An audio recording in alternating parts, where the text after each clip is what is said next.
नमस्ते दोस्तों। आज हम बात करेंगे एक ऐसे लैंडमार्क जजमेंट की जिसने इंडिया में लिव इन रिलेशनशिप के लीगल स्टेटस को हमेशा हमेशा के लिए बदल दिया।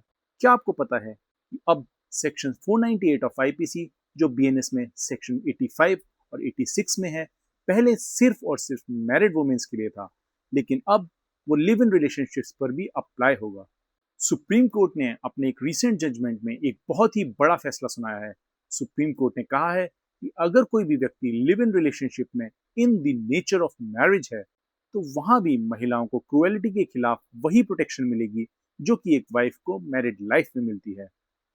जस्टिस संजय करोल और जस्टिस कोटेश्वर सिंह की बेंच ने साफ कहा है कि शादीशुदा और मैरिज लाइफ रिलेशनशिप वाली औरत के बीच फर्क करना टोटली अनकॉन्स्टिट्यूशनल है।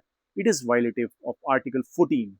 लेकिन यहाँ पर ध्यान देने वाली बात है कि हर लिव इन रिलेशनशिप इसके अंदर नहीं आती। कोर्ट ने कुछ शर्तें या प्रोविजंस बताए हैं। फर्स्ट है, दोनों पार्टनर्स के बीच इंटेंट टू मैरी होना चाहिए, यानी कि दोनों की चाहत होनी चाहिए, दोनों की नियत होनी चाहिए शादी करने की।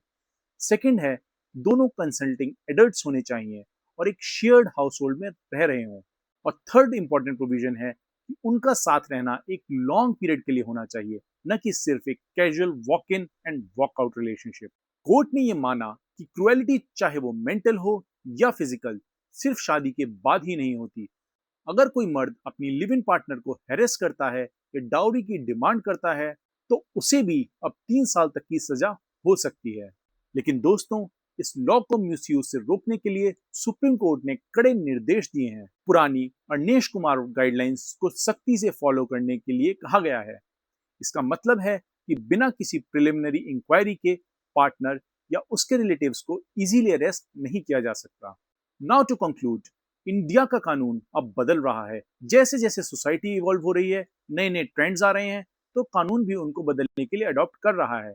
अगर आप एक सीरियस लिव इन रिलेशनशिप में हैं, तो आपके पास भी वही लीगल ढाल, वही लीगल राइट्स होंगे जो कि एक वाइफ के पास होते हैं। ऐसे ही इंपॉर्टेंट लीगल अपडेट्स के लिए हमें फॉलो करते रहें। आप कानून को जानिए और सुरक्षित रहिए।